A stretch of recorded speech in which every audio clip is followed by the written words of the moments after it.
So he made it to the final. He won food and drink for the camp. He played a blinder. He was very full on, very open, very honest, at times very vulnerable. And he's the Baron of the Jungle because he got bronze, and he's our pal. Iain Lee now joins us live from Australia. Good morning, Iain. Congratulations, and how are you feeling this morning, Iain? Hello, Paul. I'm feeling all right. I've just been dragged away from a faux, kind of everyone saying, hey, wasn't it great we were hanging out? But it's all being filmed, so it's very, very... I'm good. How are you doing, man? Not too bad, and we've been following your journey, and I hate that word normally in reality shows, but it really has been a journey. And Saturday night, there were tears in the Ross household and across the country when you got reunited with your lovely older sister, Jo. That was a wonderful moment. I've not seen my sister Jo for 2.5 years because she emigrated to New Zealand. So, and they said, oh, you have to go down to the creek because there's something, you've got a little job there to do, a challenge. So I went down, and I can see a woman sat on a log with long flowing locks. I'm thinking, well, this is weird. They've got an actress in. Oh my God, it's my sister. And it was not the reunion I was expecting, but it was wonderful. I loved it. I did love the way she said this like this surreal way. Gordon the Gopher's behind you. Lovely to know that. It's good to know. I tell you what is good to know.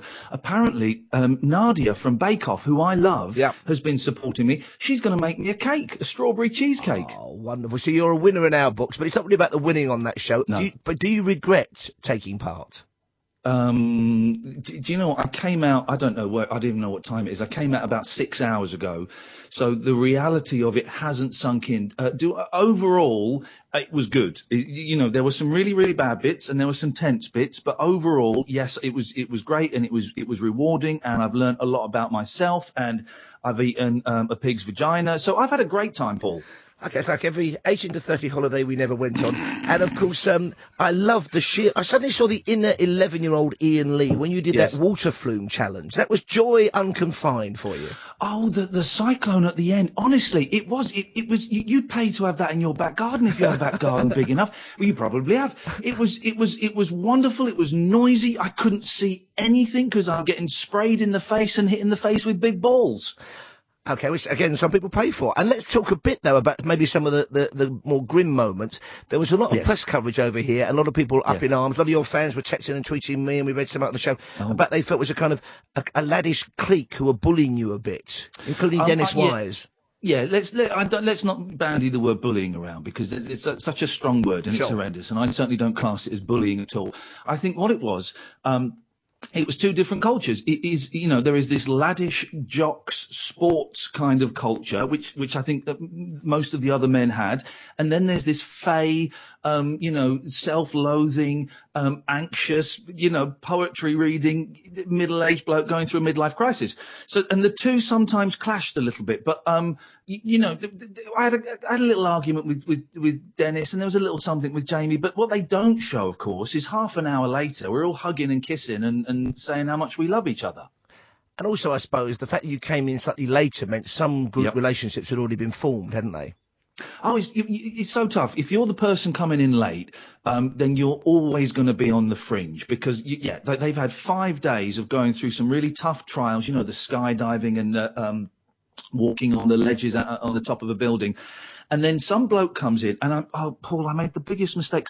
Here's the thing, right? For nearly 2 weeks before I went in, I was in Australia, but I had to be in lockdown. And what that means is they took my phone and my computer away from me. So I had nothing, and I had a chaperone, and I wasn't allowed out of the hotel for nearly 2 weeks. So I was going absolutely nuts. Okay. I was crazy.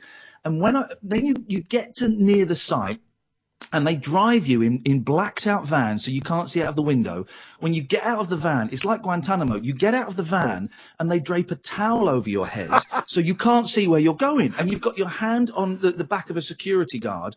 So you can't. So by the time I stepped out, I was so nervous. And the first thing I said when I saw all these faces, instead of, oh, hey guys, nice to see you, I went, oh my God, you lot look, let's say really tired. Yeah. Yes. Yeah.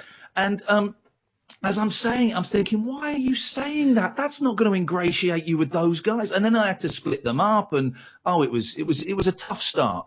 Although I did think, well, you've outlined it, it sounds like if we covered that as a story, a way of treating a human being, it's like an episode of 24. It's cruel and unusual punishment. I didn't realise they separated you that much. Yeah. Oh, yeah. The 2 weeks I was in a hotel with a chaperone and no phone, no computer. It was the weirdest thing. It may be too early to predict this, but who do you think of the group you've got to know you might be keeping in touch with?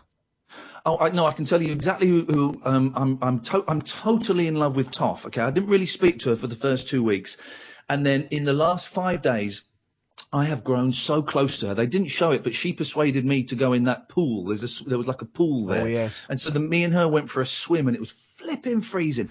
So I hope to keep in touch with her. Jenny Fizz from Coronation Street. Oh, God, I love her so much. I've just tweeted a picture of me and her by the pool here at the Versace. It's not as glamorous as it sounds. Shappy, I'm a really big fan of. So those three definitely. And the others, I'm sure we'll keep in touch to a certain extent. But those three are going to become really close friends, I think. And we've had a load of tweets in for you. One in particular is coming through time and time again. This has been retweeted by Lisa Hunter. Hi, Paul. Can you ask Iain if he'll be making his producer, Flipping Kath, do a Bush Tucker trial live on his late night show? If so, what will she have to put in her gob? Well, I have I've got loads of Wichity grubs with me, so I'm thinking maybe we can do something with that. But of course I'm going to make her do it. What do you think I am, an amateur? And when are we next going to hear you back on Talk Radio? You're going to do a show live from Australia, are you, for us? I've got some sad news, guys. I'm handing in my notice at Talk Radio. No, not Talk. Listen, this week I'm visiting family and I'm kind of unwinding and deprogramming. I shall be back next Monday. I'm working all over Christmas, so you'll be sick of me soon enough. Don't worry. Never going to happen, Iain. You were an absolute star and fantastic on the show, as we Thank you, always Paul. knew about you. Brilliant stuff there. The one, the only, the wonderful Iain Lee talking to me, Paul Ross, live on Talk Radio. It's 7:44.